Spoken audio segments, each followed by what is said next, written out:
নারীকে সম্মান করতে পারা প্রত্যেক পুরুষই হচ্ছে সুপুরুষ। যেই স্বামী তার স্ত্রীকে সম্মান করতে পারে সে অবশ্যই তার মাকে সম্মান করেছে।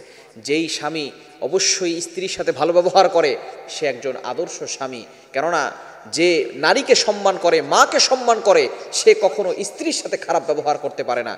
যেই স্বামী তার স্ত্রীর সাথে খারাপ ব্যবহার করে, বকাঝকা করে, স্ত্রীকে গালিগালাজ করে, মনে হয় সে তার মায়ের সাথেও সেরকম খারাপ ব্যবহার করে।